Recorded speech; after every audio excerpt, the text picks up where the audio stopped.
జకరియా గ్రంథం 13వ అధ్యాయం మొదటి వచనం. ఆ దినమున పాపమును అపవిత్రతను పరిహరించుటకై దావీదు సంతతి వారి కొరకును యెరూషలేము నివాసుల కొరకును ఓట ఒకటి తీయబడును. దేవునికి మహిమ కలుగునుగాక. దావీదు సంతతి వారి కొరకును యెరూషలేము నివాసుల కొరకును ఓట ఒకటి తీయబడుతుంది అనే ఒక మాటను మనము ధ్యానం చేస్తూ ఉన్నాం. ఈ జకరియా ప్రియమైన వారులరా, ఇశ్రాయేలీలైన వారు చెరలో ఉన్నప్పుడు ఈ ప్రవక్తకి దేవుడిచ్చిన కొన్ని వాక్కులు, కొన్ని ప్రత్యక్షతలు, కొన్ని మాటలు ఆయన ప్రజలైన ఇశ్రాయేలీలైన వారికి, దావీదు సంతతి వారికి, యెరూషలేము నివాసులకి ఈ జకరియా గారు తెలియచేస్తూ ఉండేవారు. ఇప్పుడు మాట్లాడుతూ దేవుడు ఆయన ద్వారా మాట్లాడిస్తున్న మాట ఏమిటి అంటే, ఇదిగో ప్రజల కొరకు ఆ దినమున, ప్రజల కొరకు ఆ దినమున వారి పాపమును అపవిత్రతను పరిహరించుటకు దావీదు సంతతి వారి కొరకును యెరూషలేము నివాసుల కొరకును ఓట ఒకటి తీయబడుతుంది అన్నారు. ఏమిటి ఓట? ఏమై ఉన్నది ఓట అని దేవుని వాక్యాన్ని మనం చూస్తే, కీర్తనాకారుడైన దావీదు ఒక పర్యాయం సంబోధిస్తూ దేవుణ్ణి మాట్లాడుతూ అంటాడు, దేవా నీ దగ్గర, చూడండి కీర్తనల పుస్తకం 36వ అధ్యాయం, కీర్తనల పుస్తకం 36వ అధ్యాయం 7వ వాక్యం చూద్దాం. దేవా నీ కృప ఎంతో అమూల్యమైనది, నరులు నీ రెక్కల నీడను ఆశ్రయించుచున్నారు, నీ మందిరము యొక్క సమృద్ధి వలన వారు సంతృప్తి నొందుచున్నారు, నీ ఆనంద ప్రవాహములోనిది నీవు వారికి త్రాగనిచ్చుచున్నావు. ఏముందండి 9వ వచనంలో? నీ యొద్ద జీవపు ఓట కలదు. ఏంటి ఆ ఓట అంటే? జీవపు ఓట. అనండి మాట, చెప్పాలి. జీవపు ఓట. ఈనాడు ప్రతి ఒక్కరికి ఏం కొదువైపోయింది అంటే, జీవం తక్కువైపోతుంది, బలహీనతలు ఎక్కువవుతున్నాయి, అనారోగ్యాలు ఎక్కువవుతున్నాయి, మానసిక చింతలు ఎక్కువవుతున్నాయి, అనేకమైన దారిద్ర్యతలు మనసును పట్టుకుంటం వల్ల మనుష్యుడు ఏం కోల్పోతున్నాడు అంటే, దేవుడిచ్చే జీవాన్ని కోల్పోతూ ఉన్నాడు.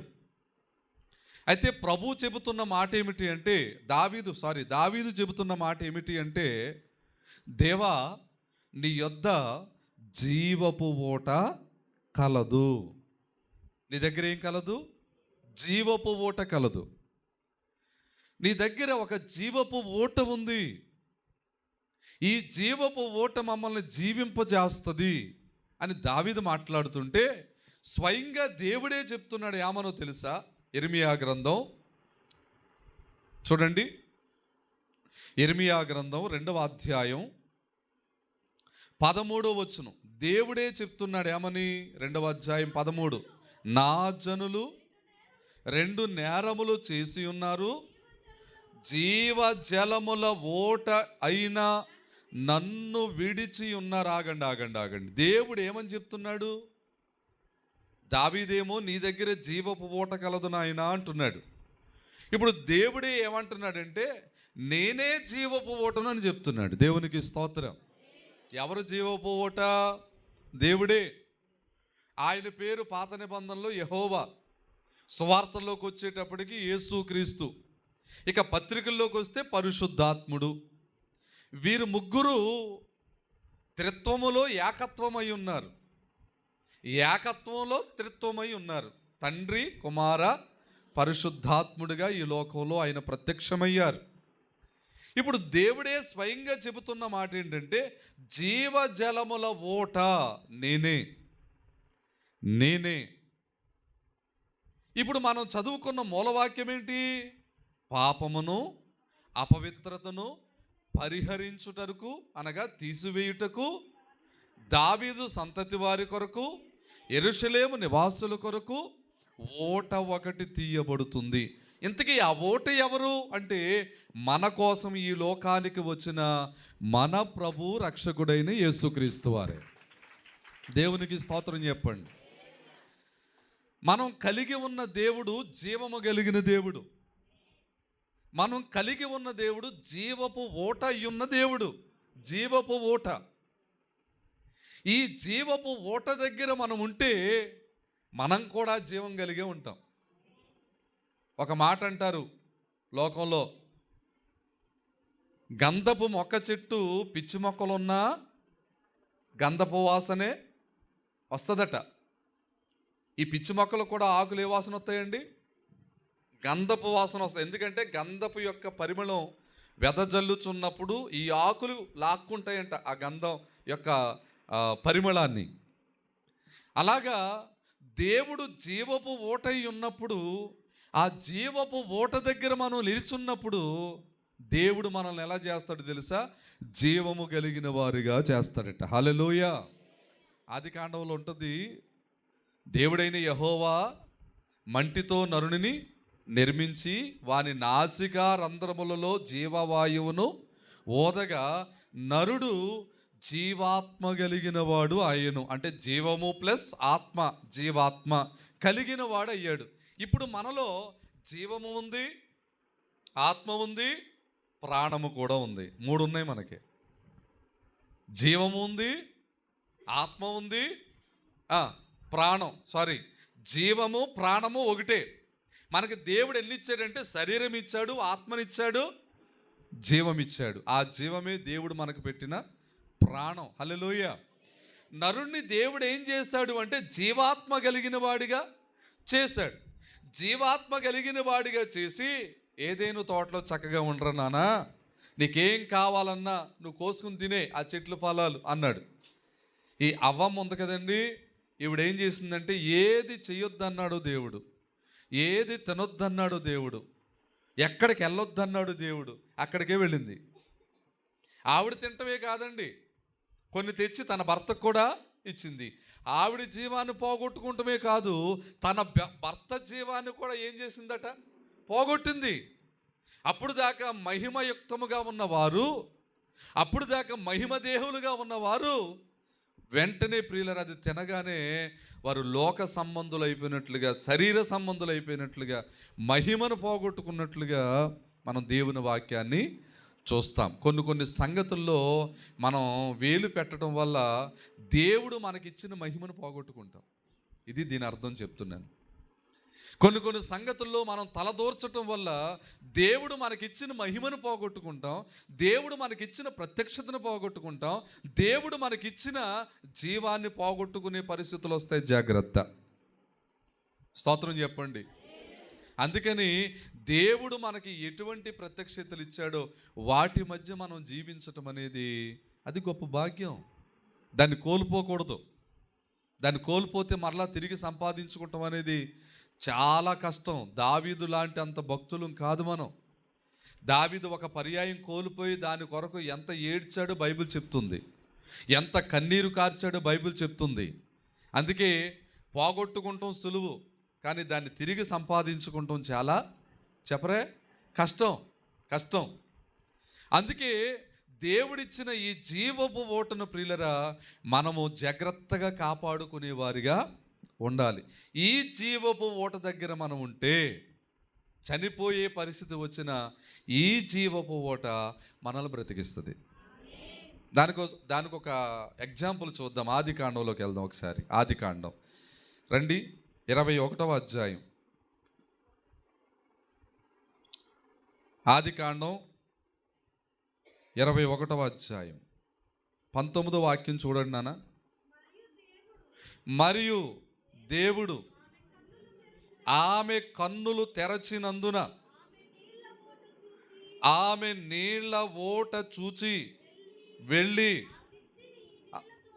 ఆ నీళ్ల తిత్తిని నీళ్లతో నింపి చిన్నవానికి త్రాగనిచ్చెను. దేవుడు ఆ చిన్నవానికి తోడయ్యుండెను గనుక అతడు పెరిగి పెద్దవాడై ఆ అరణ్యములో కాపురముండి దేవునికి మహిమ కలుగునుగాక. స్తోత్రం చెప్పండి. హల్లెలూయా. ఏం జరిగింది అంటే ఆమె పేరు హాగరు. మనందరికీ తెలిసిన స్టోరీ ఇది. ఒక ఇంట్లో పని చేస్తుంది. మొత్తం మీద ఆ ఇంట్లో మోసపోతే ఇంటి వారు వెళ్ళగొట్టారు. అప్పటికే ఆమె ఒక కొడుకును కన్నది.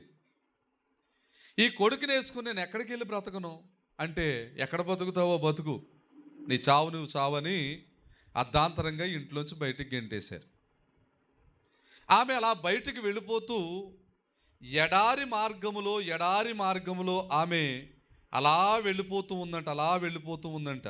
ఆమె చూడండి ప్రియులరా, 14వ వచనంలో లాస్ట్ లైన్ చదివితే, ఆమె వెళ్ళి బెయేర్షెబా అరణ్యములో ఇటు అటు తిరుగుచూ ఉండెను.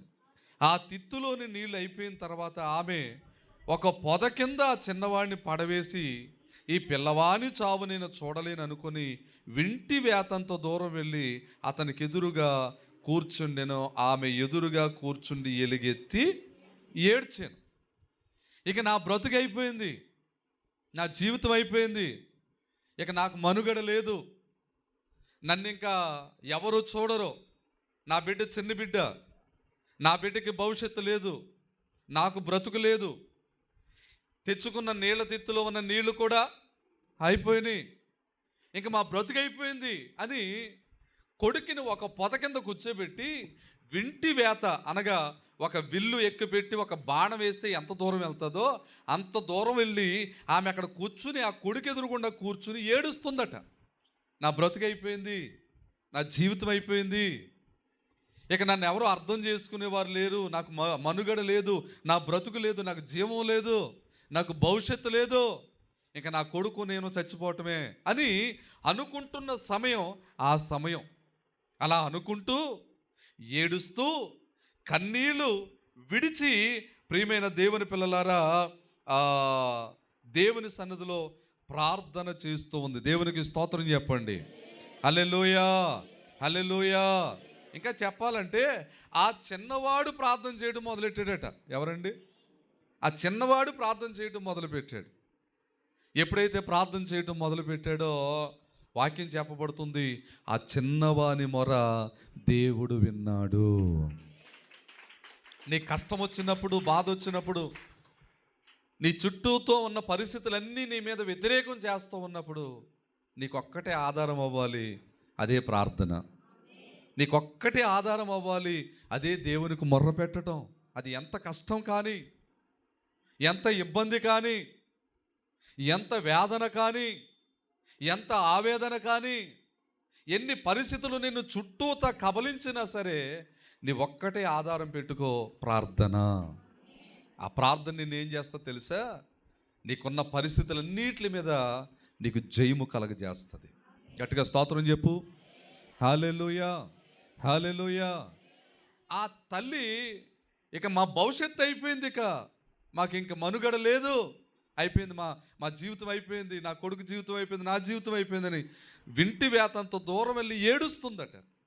కానీ కొడుకు ఏం చేస్తున్నాడు తెలుసా?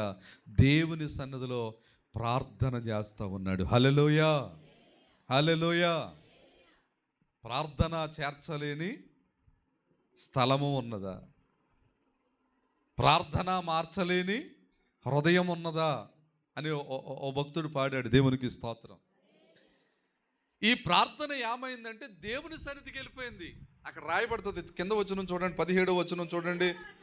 దేవుడు ఆ చిన్నవాని మొర వినెను. స్తోత్రం చెప్పాలి. హల్లెలూయా. ఏమండి, ఎవరు ప్రార్థన విన్నాడు?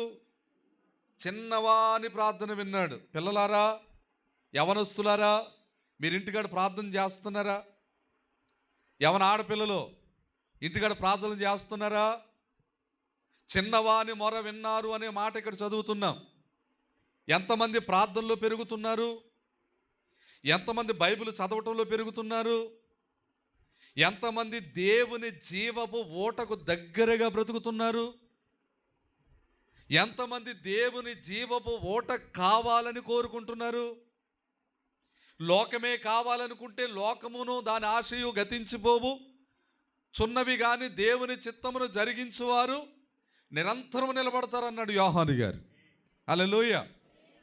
లోకము దాని ఆశ గతించిపోద్ది, లోకము దాని కోరికలు గతించిపోతాయి, కానీ దేవుని చిత్తం బ్రతికించాలని బ్రతుకుతారు చూసారా, వాళ్ళు ఎప్పుడు గెలుపొందుతానే ఉంటారట, గెలుపొందుతానే ఉంటారట.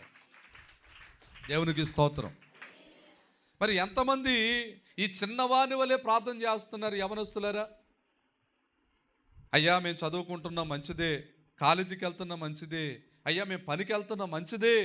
మరి పని నుంచి వచ్చిన తర్వాత, కాలేజీ నుంచి వచ్చిన తర్వాత, స్కూల్ నుంచి వచ్చిన తర్వాత బైబిల్ చదువుతున్నారా?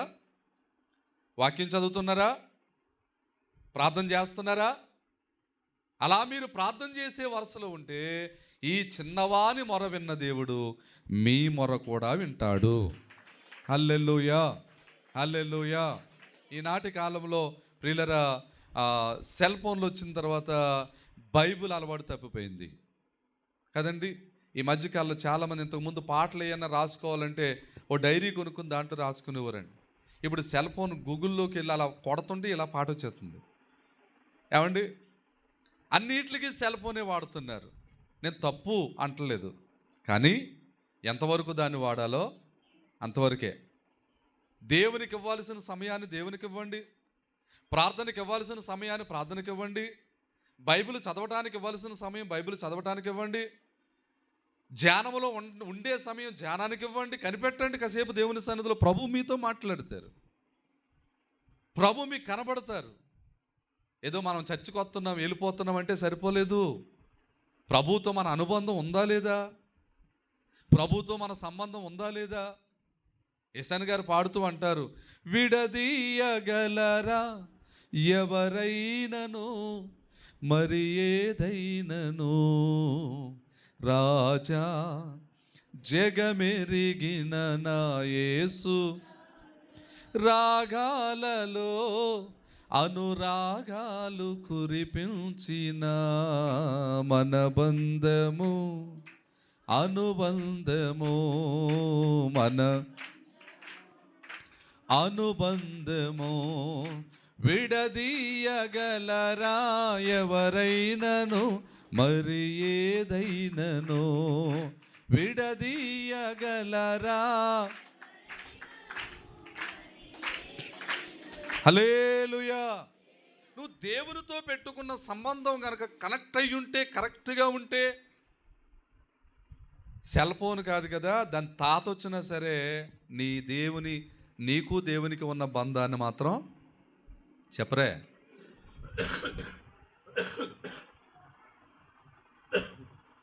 విడదీయగలదా? చెప్పాలి. దేవునికి నీకు ఉన్న సంబంధం విడిపోకూడదు. ఒక పెళ్ళి వస్తే కొంతమంది దేవునితో ఉన్న సంబంధాన్ని విడదీసుకుంటారు. ఒక సమత్తి వస్తే ఆ ఫంక్షన్కి వెళ్ళాలని దేవుని ఆరాధనతో ఉన్న సంబంధాన్ని విడదీసుకుంటారు. ఇది కాదు కదా మన బంధం. మన బంధం ఎవ్వరు విడదీయలేంది. దేవునికి స్తోత్రం చెప్పండి. ఎవ్వరు విడదీయకూడదు అసలు. అంత స్ట్రాంగ్గా ఉండాలి దేవుడితో మనకుండే బంధం. ఎంతమందికి అర్థమవుతుంది వాక్యం? దేవునికి స్తోత్రం చెప్పండి. హల్లెలూయా. ఈ చిన్నవాని మొర వినును, అద్భుతమైన మాట. తల్లి ఏం చేయాలి? చిన్నవాడి కంటే సీనియర్ కనుక ప్రార్థన ఇంకా బలంగా చెప్పండి, ఏదో ఒకటి చెయ్యాలి. ఆవిడే వీడు చావు చూడలేను, నా బతుకు అయిపోయింది, నా జీవితం అయిపోయింది, మా పరిస్థితులు అయిపోయినాయి, మాకు ఇంక మనుగడ లేదు, మేము ఇంకా ఎదరకి వెళ్ళలేమో, ఇక్కడతోటే మాకు చావు అనుకుంటుంది ఆవిడ. కానీ ఈ చిన్నోడు ఏం చేస్తున్నాడట? మొరపెడుతున్నాడు. దేవుని వాక్యం చెప్పబడుతుంది. 91వ కీర్తన చూడండి ఒకసారి. 91వ కీర్తన 14వ వచనం కానీ 15వ వచనం కానీ చూడండి. తనకు మొర్రపెట్టు వారికి అందరికీ. 15వ వచనం, అతడు నాకు మొర్రపెట్టగా అతడు నాకు మొర్ర పెట్టగా నేను అతనికి చెప్పాలి నేను అతనికి, అతడు నాకు మొర్ర పెట్టగా నేను అతనికి ఉత్తరం ఇచ్చేదను. చదువు తల్లి. శ్రమలో నేను అతనికి తోడై ఉండేదను, అతన్ని విడిపించి అతన్ని గొప్ప చేసేదను, దీర్ఘాయువుతో తృప్తిపరుస్తాను. స్తోత్రం చెప్పండి. ఉందా ఇటువంటి సంబంధం? దేవుడితో నీకుందా ఇటువంటి సంబంధం? యేసయ్యతో నీకుందా? అతడు నాకు మొర్ర పెట్టగా, దేవుడు చెప్తున్నాడు మాట, అతడు ఆమె నాకు మొర్ర పెట్టగా నేను వాళ్ళకి ఏమిస్తాను? మనం ఎవరికైనా ఫోన్ చేస్తే హలో అంటాం, అవతల వాళ్ళు ఏమంటారు? బాబాయ్ బాబాయ్ ఎప్పుడైనా ఫోన్ చేస్తాను నేను హలో అంటే నువ్వేమంటావు? అనవా అంటావు. దేవునికి స్తోత్రం చెప్పండి. మనం ఎవరికైనా ఫోన్ చేసినప్పుడు హలో అంటే హలో అంటారు.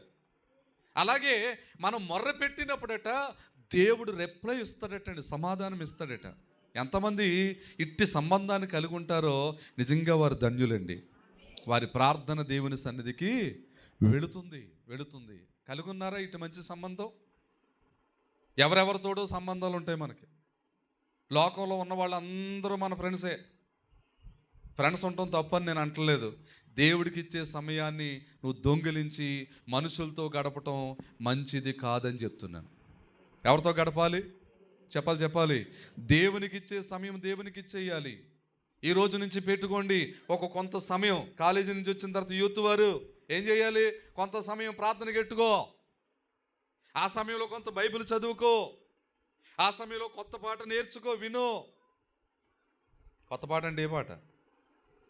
లోక పాటలు కాదు. యూట్యూబ్ ఆన్ చేయాలి కానీ ఎన్ని పాటలు వచ్చేస్తున్నాయి ఇప్పుడు. దేవునికి స్తోత్రం చెప్పండి. ఎన్ని పాటలు వచ్చేస్తున్నాయో.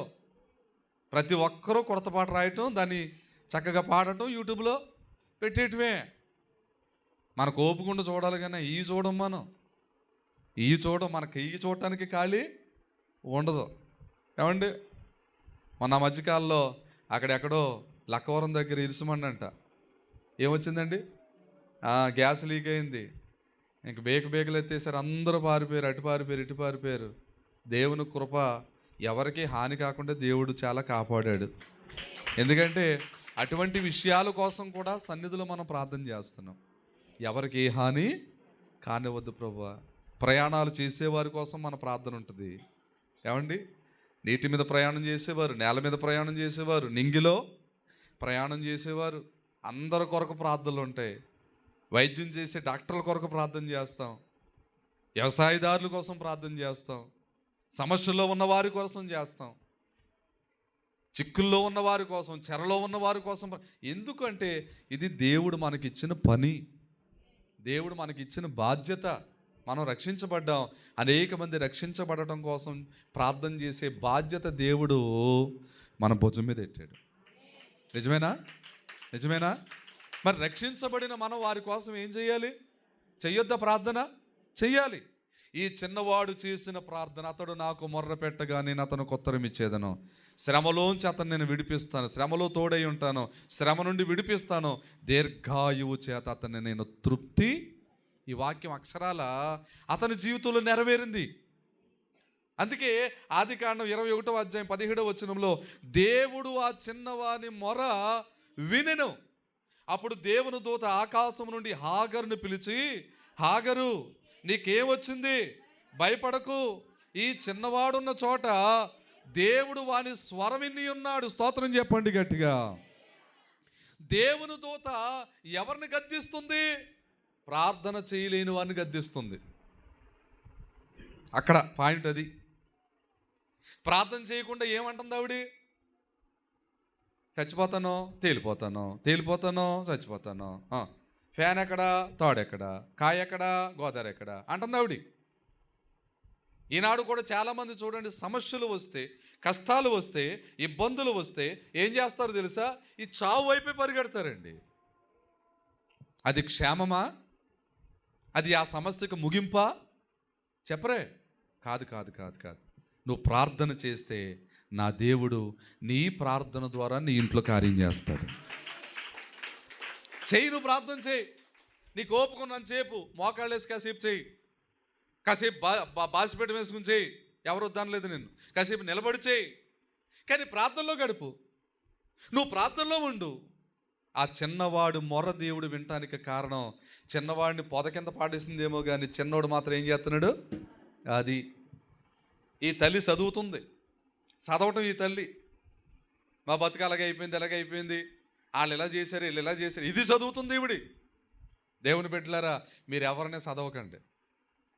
మీకు ఏమైనా చేతనైతే ఏం చేస్తారో తెలుసా? ప్రార్థన చేయండి అంతే.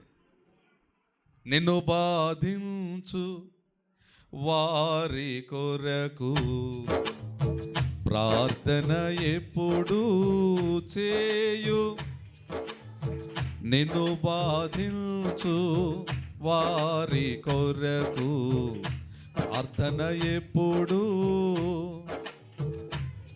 హల్లెలూయా. నిన్ను బాధించే వారి కొరకు నువ్వేం చేయాలి? నిన్ను శ్రమ పెట్టే వారి కొరకు నువ్వేం చేయాలి? ప్రార్థన చేయి. దేవుడు ఒకవేళ ఎదురాడు వారికి మారు మనసు కలగజేస్తాడు. దేవుని స్తోత్రం. కార్యం చేయడం ఎవరి పని? తండ్రి దేవదాసయ్య గారు అన్నారట, ప్రార్థించడం మన పని, నమ్మకం ఉంచడం వారి పని, కార్యం చేయటం ఎవరి పని? దేవుని పని. ఎవరి పని వారు చేస్తే దేవుని పని దేవుడు చేస్తాడు. చాలామంది ప్రార్థనకు అవకాశం ఇవ్వకుండా, ప్రభువుకు అవకాశం ఇవ్వకుండా, ఇటువంటి ప్రార్థన ఆరాధన మీటింగులు జరుగుతున్న కొంతమంది రారండి. ఎంత నెగ్లెక్ట్ చేస్తారో కొంతమంది, నిర్లక్ష్యమో కొంతమందికి. అత్తమానం పాస్టర్ గారు ఖాళీ ఉంది కనుక పెట్టేస్తారు, మనకు ఖాళీ ఉందా అనుకుంటారు చాలామంది. ప్రియులరా, ప్రార్థనలోనే సమస్తము చక్కదిద్దబడతాయి. దేవునికి నువ్వు మొర్ర పెట్టడంలోనే సమస్త కార్యాలు చక్కదిద్దబడతాయి. ఇప్పుడు దేవదూత వచ్చి అంటుంది, ఓయ్ ఆగరు, ఏమొచ్చింది నీకు? మన భాషలో చెప్పాలి, నాటు మాటలు చెప్పాలంటే పోయే కాలం వచ్చిందా నీకు? ఏమంటారండి? మన ఊళ్ళో ఏమంటారు, మన ఊర్లలో ఏమంటారు? నాటు భాషలో చెప్పాలంటే అంతే కదా, పోయే కాలం వచ్చింది, ఎందుకు అలా ప్రవర్తిస్తున్నావు నువ్వు అంటారు. ఇప్పుడు దేవదూత వచ్చి అంటుంది, పోయే కాలం అంటే బాగోదని. ఏమంటుంది తెలుసా? నీకేమొచ్చింది? చదవండి అన్నమాట. భయపడకు, ఆ చిన్నవాడు ఉన్న చోట దేవుడు వాని స్వరము విన్నాడు. నీవు లేచి ఆ చిన్నవాడిని లేవనెత్తి నీ చేత పట్టుకొనుము, వానిని గొప్ప జనముగా చేసేదనని ఆమెతో చెప్పాను. స్తోత్రం చెప్పండి. 19. మరియు దేవుడు ఆమె కన్నులు తెరిచినందున, తెరవబడాలి కళ్ళు. ఆమెను అనుకోండి ఒకసారి. మన కళ్ళే మనల్ని మోసం చేస్తాయి ఒక్కొక్కసారి. తాడుని చూసి పాము అనుకుంటాం మనం. మంచోళ్ళు కూడా చెడ్డోళ్ళుగా చిత్రీకరిస్తాం, జాగ్రత్త. ఆ మంచి దేవుడు బయలుపరుస్తాడు. తీర్పు తీర్చడానికి నీకు నాకు అధికారాలు లేవు. ఇవ్వలేదు దేవుడు, అధికారం ఇవ్వలేదు మనకి. దేవుడికి అప్పగించేయి. దేవుడు చక్కదిద్దుతాడు, దేవుడు తీర్పు తీరుస్తాడు, దేవుడు సరిచేస్తాడు. దేవుడికి అప్పగించు. ఆమె కన్నులు తెరవబడినంతసేపు కూడా దేవుడు అక్కడే పెట్టాడంట. నీటి బొగ్గ అనండి అమ్మా, నీటి బొగ్గ అనొచ్చు, నీటి ఓట అనొచ్చు. మన సబ్జెక్ట్ ఏంటి? నీటి ఓట. ఆ ఓట పేరు జీవపు ఓట. ఆ జీవపు ఓట ఎవరై ఉన్నారు? ప్రభువైన యేసుక్రీస్తు వారై ఉన్నారు. యేసుక్రీస్తు వారు అనే జీవపు ఓటకు దగ్గరగా ఉంటే, మనం మరణము దగ్గరికి వెళ్ళినా సరే దేవుడు బతికిస్తాడని చెప్పడానికే ఈ ఉపోద్ఘాతం చెప్తున్నాను. దేవునికి స్తోత్రం. హల్లెలూయా. ఇప్పుడు అక్కడే ఉంది జీవపు ఓట. ఈ చిన్నవాడు ఉన్న చోట దేవుడు వాని మొర విన్నాడు అని చదివాం కదా. ఇప్పుడు అక్కడ ఏముందంట? నీళ్ల బుగ్గ ఉంది, నీటి ఓట ఉంది. కానీ ఈవిడ కళ్ళుకి చెప్పరే. చాలామందికి పాపంతో, కామంతో, డబ్బు, అహంకారంతో, గర్వంతో కళ్ళు మూసుకుపోతే పక్కోళ్ళు కనిపించరు కదండి. ఎవరు మాట్లాడరేంటి? అటువంటి వాళ్ళు ఎవరు తగలేదండి మీకు? ప్రతిరోజు తగులుతూనే ఉంటారు మనకి. పక్కోళ్ళు ఎవరు కనిపించరండి. వాళ్ళకున్న ఎన్ని ఊడిపోయిన తర్వాత చెప్పరే, పిన్నే ఒక గ్లాసు పొందొరుతావో. అప్పుడు ఎవ్వరూ కనిపించలేదు. ఇప్పుడు హాగరు కన్నులకి నీటి బుగ్గ కనిపించట్లేదు, పక్కనే ఉంది. నీటి ఊట కనిపించట్లేదు, పక్కనే ఉంది. అక్కడ రాయబడిన మాట ఏంటి తెలుసా?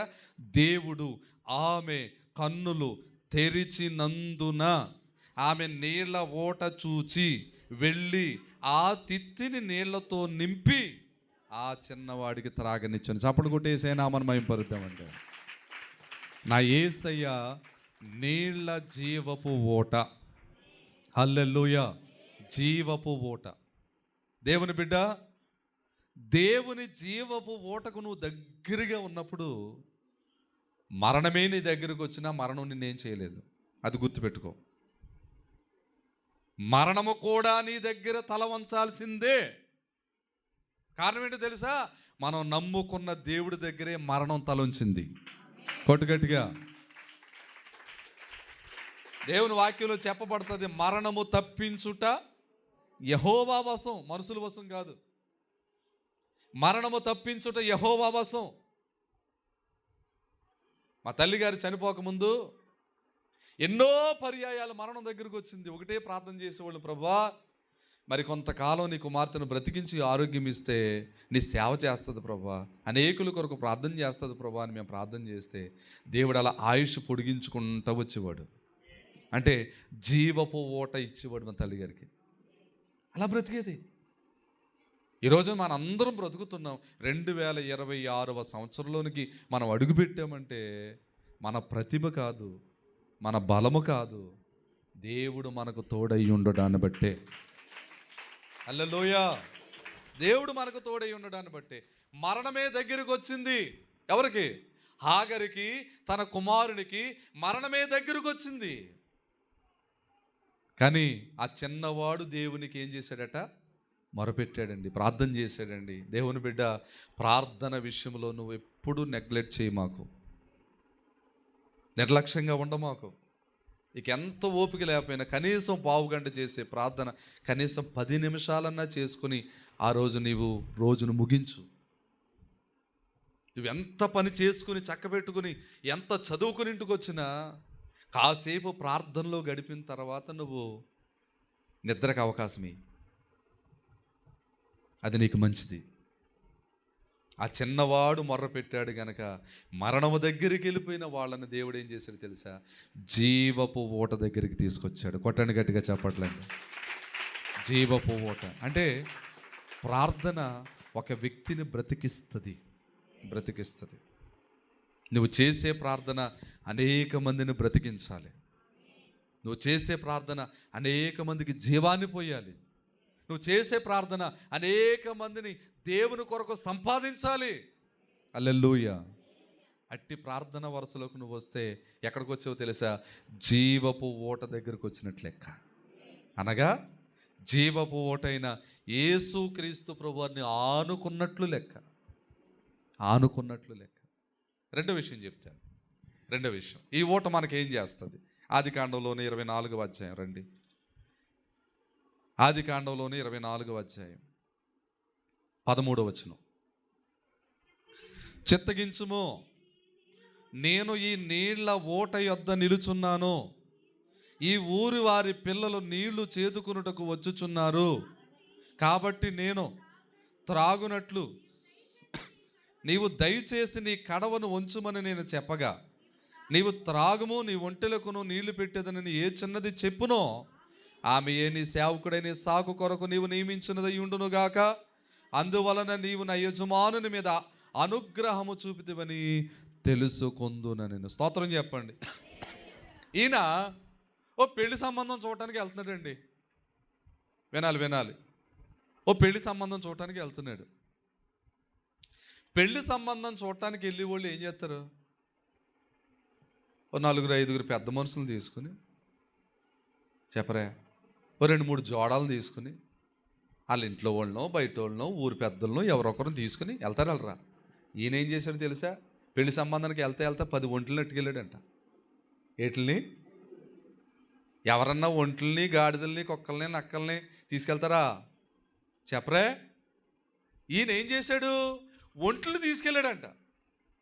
మరి ఈయనేమనుకున్నాడో నాకు తెలియదు కానీ, ఒరే మోకరించంటారా అంటే మనుషులైతే మోకరించారు, ప్రార్థన చేయరు, ఒంట్లు మోకరింతాయి, ఒంట్లతో కలిసి నేను ప్రార్థన చేయొచ్చు అనుకున్నట్టున్నాడు ఈయన.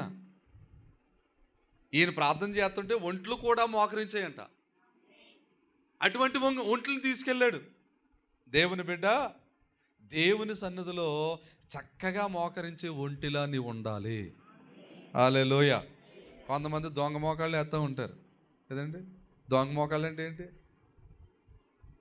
మోకాళ్ళు ఎదరికే ఉంటాయి, తలకే మాత్రం ఎదరికెట్టేస్తారు నేల మీదకి ఇలాగా. ఎంతసేపు అయినా ప్రార్థన చేసేస్తారు. వాళ్ళు ఎందుకు చేయరు? నేల మీద పడుకున్నారు కదా. దొంగ మోకాళ్ళు అంటారు అట్లా. మోకాళ్ళు కరెక్ట్గా ఎటువంటి మోకాళ్ళ మీద నిలబడతాం మనం. అంతగా మోకాళ్ళ మీద నిలబడలేదంటే నిలిచైనా మనం ప్రార్థన చెయ్యాలి. దేవునికి స్తోత్రం. ఈయన ఏం చేశాడంటే ప్రియులరా, ఒంటెలను తీసుకుని వెళ్ళాడంట. 11వ వచనం చూడండి. అక్కడ సాయంకాలం మందు స్త్రీలు నీళ్లు చేదుకొనవచ్చు వేళకు ఆ ఊరి బయట ఉన్న నీళ్ల బావి యొద్ద తన ఒంటెలను మోకరింపచేసి, స్తోత్రం చెప్పండి, తన ఒంటెలను మోకరింపజేసి. నిజంగా మనుషులు మోకరింతరలేదో తెలియదు, మనుషులు ప్రార్థనకి ఏకీపింతరలేదో తెలియదు అని ఈయన ఎలియాజర్ గారు ఏం చేశాడంటే ఒంటెలను తీసుకెళ్ళాడండి. అద్భుతం. ఒంట్లు మోకరించే ఈయన ప్రార్థన చేస్తాడు. ఇప్పుడు ఈయన ప్రార్థన చేస్తాను. నెక్స్ట్ వచ్చును, నా యజమానుడుగా అబ్రహాము దేవుడైన యెహోవా, నేను వచ్చిన కార్యమును త్వరలో సఫలం చేసి నా యజమానుడుగా అబ్రహాము మీద అనుగ్రహము చూపుము, చిత్తగించుము. నేను ఈ నీళ్ల ఓట యొద్ద నిలుచున్నాను. దేవునికి స్తోత్రం చెప్పండి. నీళ్ల ఓట ఎవరు అనుకున్నావు? మన ప్రభు అయిన యేసుక్రీస్తు వారు. యేసుక్రీస్తు అనే జీవ జలపు ఓట దగ్గర ఈయన ఏం చేశాడు? మోకరించాడు. ఉదాహరణకు అనుకోండి, మోకరించాడు. మోకరించి ఏం చేస్తున్నాడు? ప్రార్థన చేస్తున్నాడు. ఏమని ప్రార్థన చేస్తున్నాడు? నేను వచ్చిన కార్యమును త్వరలోనూ సఫలం చేయి ప్రభు అని ప్రార్థన చేస్తున్నాడు. స్తోత్రం చెప్పండి. దేవుని సన్నిధికి వచ్చిన దేవుని ప్రియమైన విశ్వాసి, దేవుని సన్నిధిలో మోకరించి ఏ కార్యము నీ జీవితంలో జరగాలని నువ్వు ఆశపడుతున్నావో, ఏ కార్యము నీ జీవితంలో జరగాలని నువ్వు ఎదురు చూస్తూ ఉన్నావో, పక్షపాతం లేకుండా దేవుని సన్నిధిలో నిస్వార్థంగా నువ్వు ప్రార్థన చేస్తే ఖచ్చితంగా మన దేవుడు ఏం చేస్తాడు తెలుసా? మన కార్యాన్ని ఆయన సఫలము చేస్తాడు. అటుగా స్తోత్రం చెప్పండి. హల్లెలూయా. ఏం చేస్తాడండి? 57వ కీర్తన చూడండి, 2వ వచనం.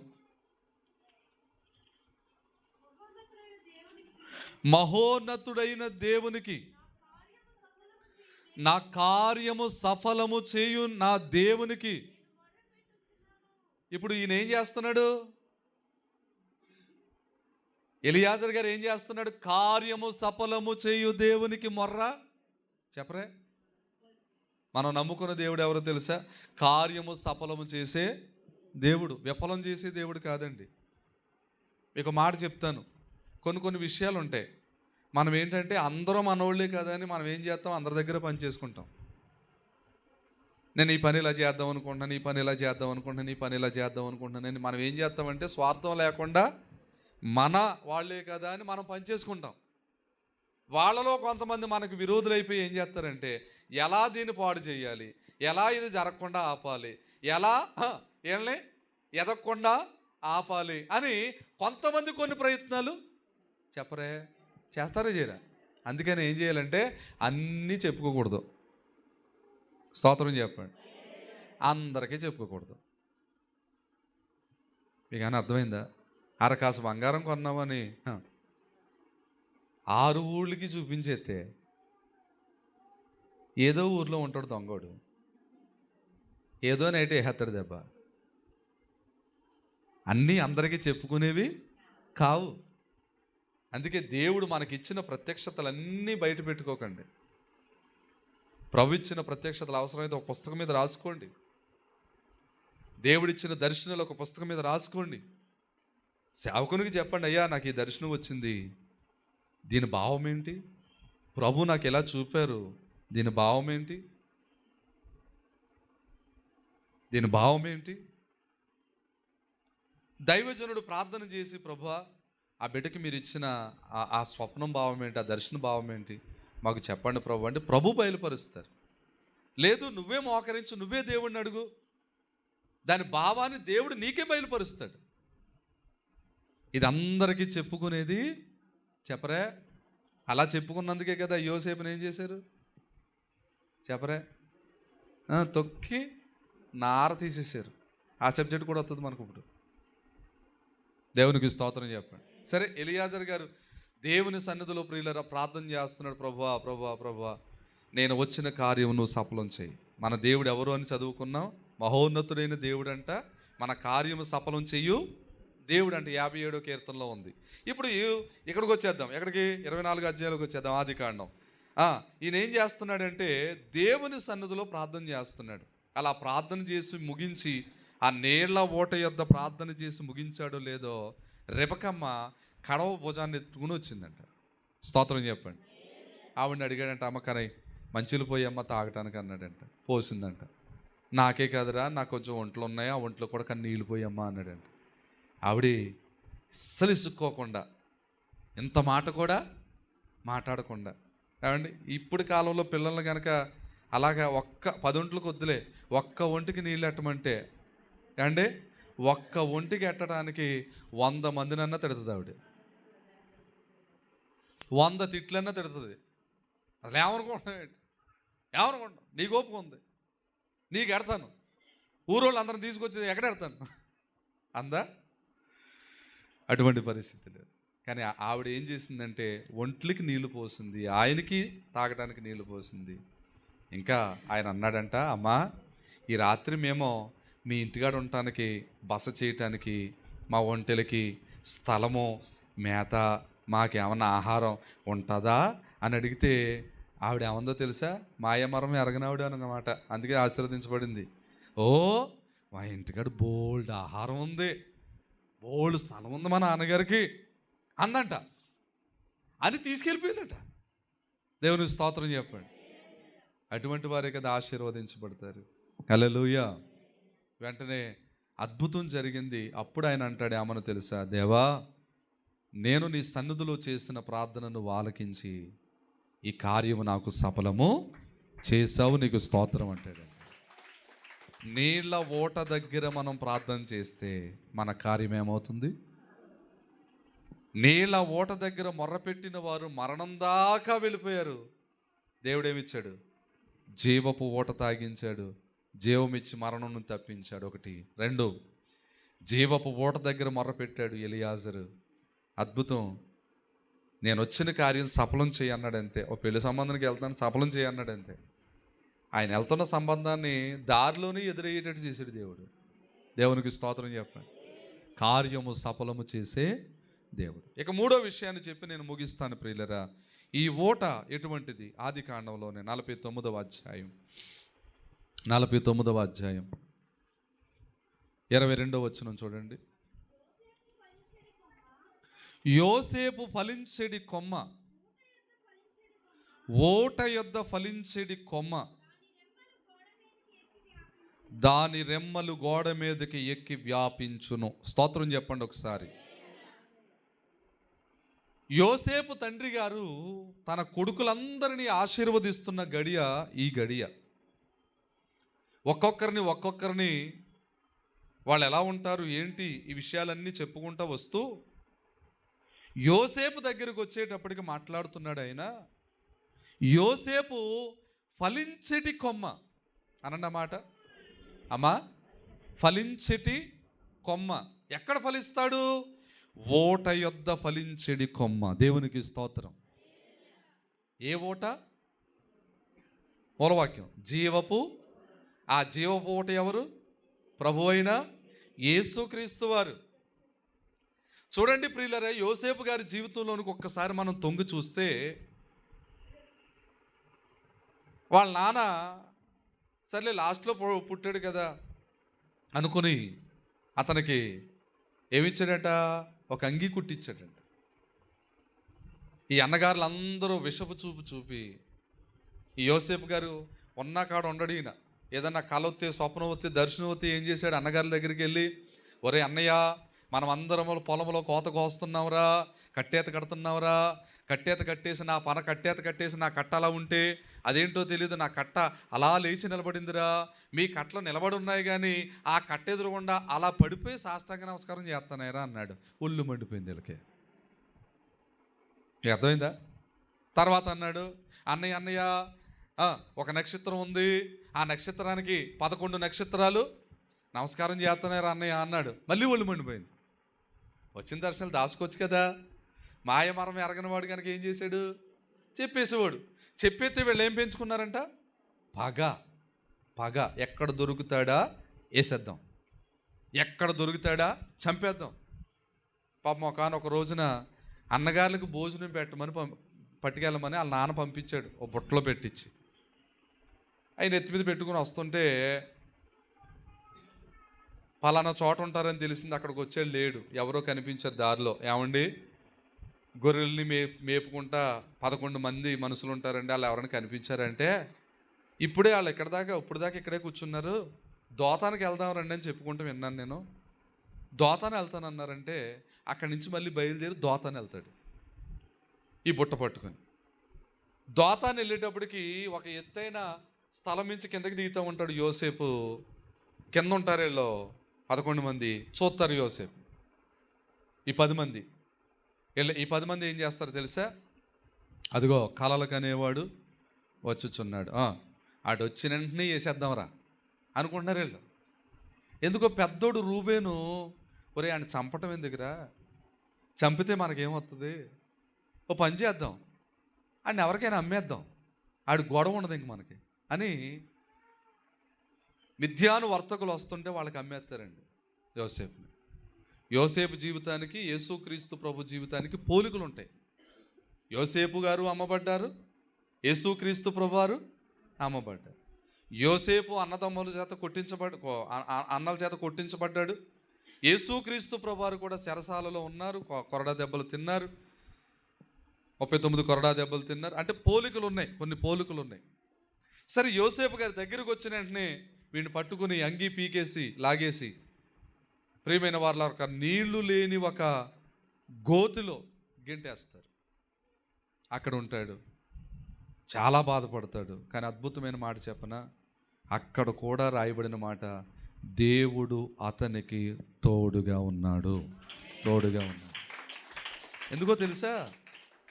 జీవపు ఊట దగ్గర ఉన్నవాడు ఎక్కడికి వెళ్ళినా కూడా జీవపు ఊట వాడికి తోడుగానే ఉంటుంది. దేవుడు వాడికి తోడుగానే ఉంటారు. నువ్వెక్కడికి వెళ్ళినా నువ్వు జీవపు ఊటను ఆనుకొని ఉంటే ఖచ్చితంగా దేవుడు నీకు ఎప్పుడు తోడుగా ఉంటాడు.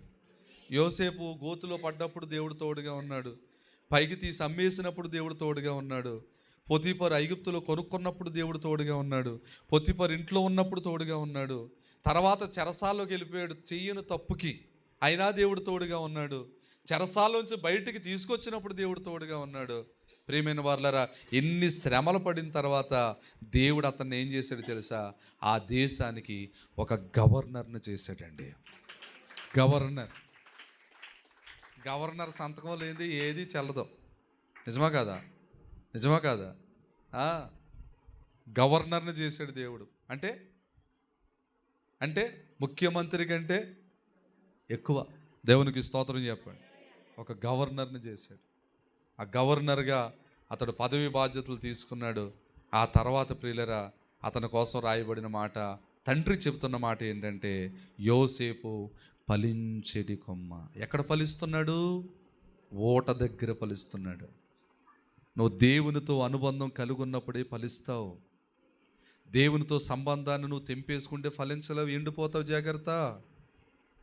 స్వయంగా యేసుక్రీస్తు ప్రభువారే చెప్పారు. యోహాను సువార్త 15వ అధ్యాయం ప్రియులారా 4వ వచనంలో అన్నాడు, నా యందు నిలుచుండండి, మీ యందు నిలుచుంటాను. తీగే ద్రాక్షావళిలో నిలుచుంటేనే కానీ తనంతట తానే ఎలాగూ ఫలించదో. 15:4 ఉందన్నమాట.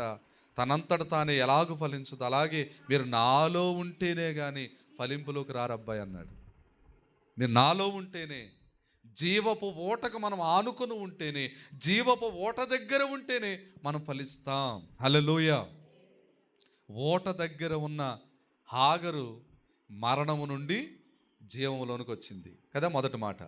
రెండో మాట, ఓట దగ్గర ఉన్న ఎవరో ఎలియాజర్, నేను వచ్చిన కార్యాన్ని సఫలం చేయమని ప్రార్థన చేస్తే వచ్చిన కార్యం దేవుడు సఫలం చేశాడు. మూడవది, ఓట దగ్గర ఉంటేనే ఫలింపులోకి వస్తాం. హల్లెలూయా. ఆ ఓటే జీవపు ఓట. దేవునికి స్తోత్రం చెప్పండి. జీవపు ఓట. అందుకే ఈ జీవపు ఓట దగ్గర మనం ఉండటం ఎలాగు అంటే ఆయన యందు ఉంచే విశ్వాసమును బట్టే. ఆమేన్. ఒక మాట 7వ అధ్యాయం యోహాను సువార్తలో చూడండి, 7వ అధ్యాయం 37వ వచనం ఒకసారి చదివి ముగింపుకి వెళ్దాం. ఆ పండుగలో మహాదినమైన అంత్యదినమున యేసు నిలిచి, ఎవడైనను దప్పిగొనిన ఎడల నా యొద్దకు వచ్చి దప్పిక తీర్చుకొనవలెను. నా యందు విశ్వాసముంచువాడు ఎవడో లేఖనము చెప్పినట్టు వాని కడుపులో నుండి జీవ జల నదులు పారునని బిగ్గరగా చెప్పను. బిగ్గరగా చప్పట్లు కొడుతూ దేవుని నామాన్ని మహింపరుద్దాం. హల్లెలూయా, హల్లెలూయా. నా యందు విశ్వాసముంచువాడు ఎవడు లేఖనము చెప్పినట్లుగా వాని కడుపులో నుండి జీవ జల నదులు బిగ్గరగా పారును. హల్లెలూయా. జీవపు ఓటకు దగ్గరగా ఉండడం అంటే ప్రభునందు విశ్వాసం ఉంచటం, అది దాని అర్థం. ఒక్కొక్కసారి మన విశ్వాసం మృతమైపోతూ ఉంటుంది. విశ్వాసం లేకుండా క్రియలు చేస్తాం. విశ్వాసం ఉండాలి. దేవుని వాక్యం చెప్తుంది, విశ్వాసం లేకుండా దేవునికి ఇష్టులై ఉండుట అసాధ్యం. దేవుని జీవపు ఓట దగ్గర ఆనుకుని నీవు ఎప్పుడుంటావో తెలుసా? వాక్యం బట్టి చెప్తే ఆయన యందు నీవు విశ్వాసం ఉంచినప్పుడే. అప్పుడు దేవుడు ఏం చేస్తాడు తెలుసా?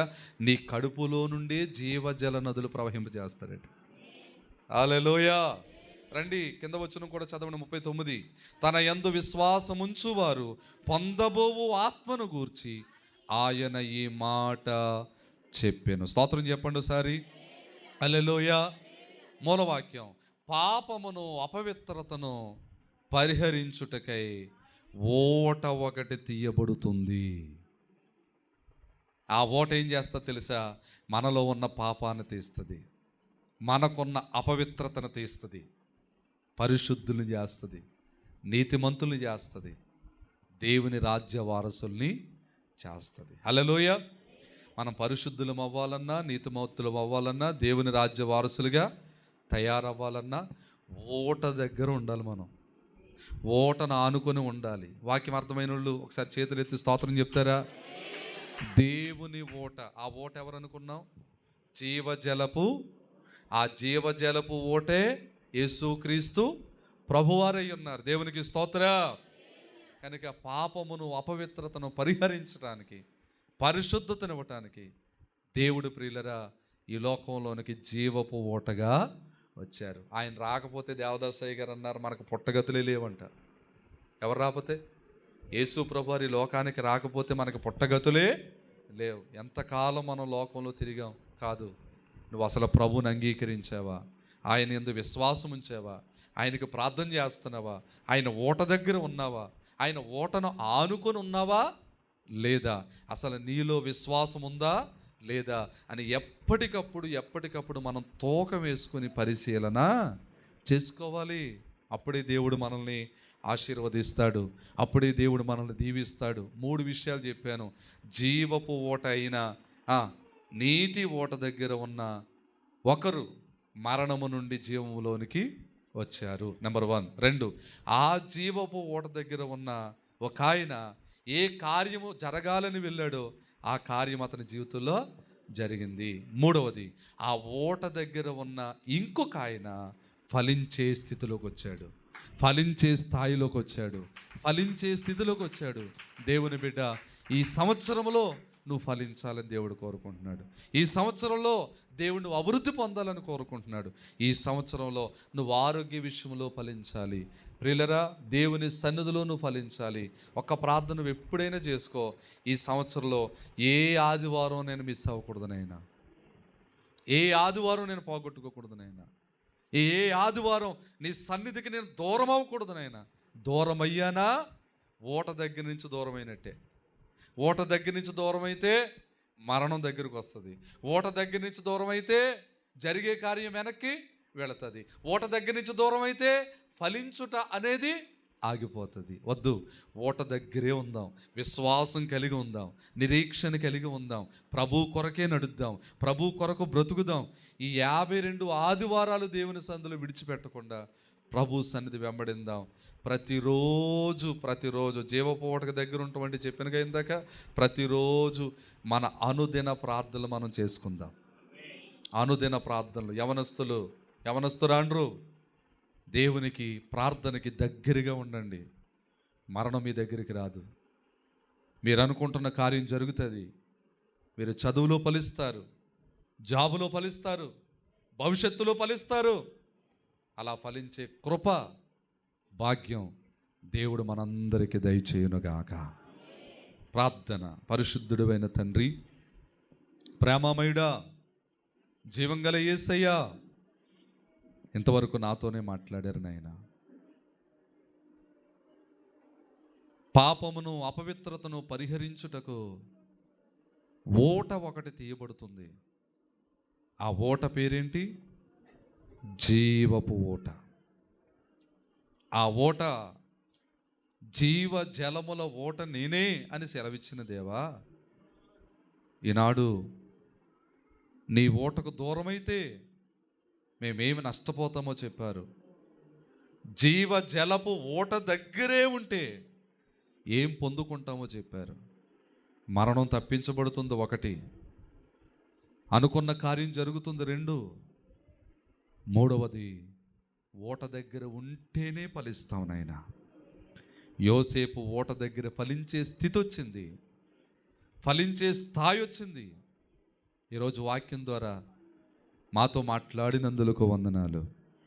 నీ ఓటకి మేము ఎక్కడ దూరం అయిపోతున్నామో, మా పాపాన్ని తీసే ఓటది, మా అపవిత్రతను తొలగించే ఓటది, పరిశుద్ధతనిచ్చే ఓటది, నీతిమంతులుగా మార్చే ఓటది, నీ రాజ్య వారసులుగా తయారు చేసే ఓటనైనా. అట్టి ఓటను మేము పోగొట్టుకోకూడదు, కోల్పోకూడదు అయ్యా. జీవజలముల ఓటైన నీకు మేము ఆనుకొని దగ్గరగా ఉండే కృప మాకు దయచేయండి.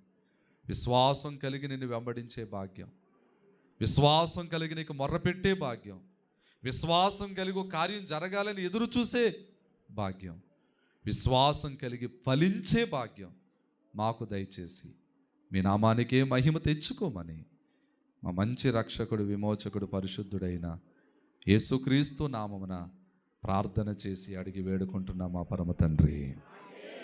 ఈ వాక్యం నాకు అర్థమైంది. దేవుడు నాతో మాట్లాడాడు. నేను ఓటకి దగ్గరగా ఉంటాను, దేవుని ఓటకి దగ్గరగా ఉంటాను, జీవజలపు ఓటకు దగ్గరగా ఉంటాను అని నమ్మిన ప్రతి ఒక్కరూ పరలోకమందున్న మా తండ్రి,